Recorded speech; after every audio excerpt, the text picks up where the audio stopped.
দাঁড়িয়ে পুষ্পস্তবক দিয়ে তারকে অভ্যর্থনা জানাবে।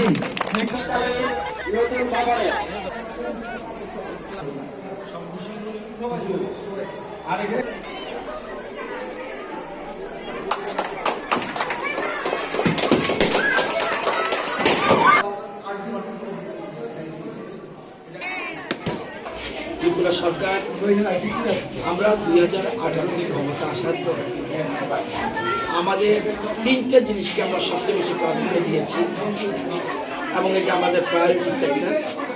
শিক্ষা, স্বাস্থ্য এবং কৃষি, এই তিনটাকে আমরা সবচেয়ে বেশি গুরুত্ব দিয়েছি। আমরা শিক্ষাক্ষেত্রে, আমরা বিদ্যালয় শিক্ষাক্ষেত্রে আমরা 36টি রিফর্ম করেছি এবং উচ্চশিক্ষার ক্ষেত্রে আমরা 22টা রিফর্ম করেছি।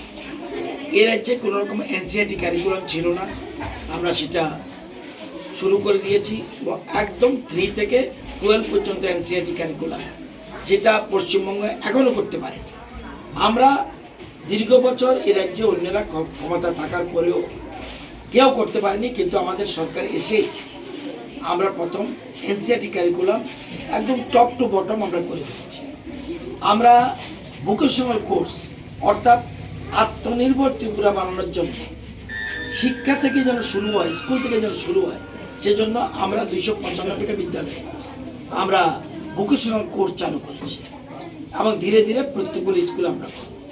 আমরা প্রি প্রাইমারি সবচেয়ে ইম্পর্ট্যান্ট, 8 বছর বয়সেই ছেলে মেয়েদের মেধা বিকশিত হয়ে যায় 40%, 14 বছর বয়সের মধ্যে 80% বিকশিত হয়।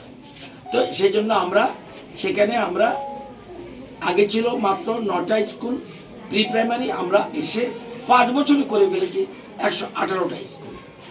এরকম বিভিন্ন রকম রিফর্ম আমরা করেছি। আমরা বেসিক ম্যাথ, স্ট্যান্ডার্ড ম্যাথ করেছি, সুপার 30 স্কিম করেছি, আরও বিভিন্ন স্কিম করেছি।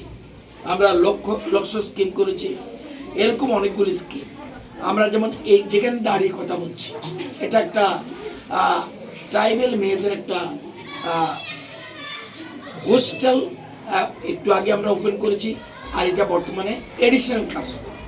এই এডিশনাল ক্লাসরুমের জন্য আমরা 18তে শুরু করেছি এবং এটা আজকে ওপেন করেছি এবং স্থানীয় বিধায়ক শঙ্করবাবুর সহযোগিতায় আমরা এখানকার ছেলেমেয়েরা যেন আধুনিক এডুকেশন পায়, সেজন্য আমরা এডিশনাল ক্লাসরুম এখানে আইসিটি প্রজেক্ট পর্যন্ত রয়েছে, সেটা আমরা শুরু করে দিয়েছি।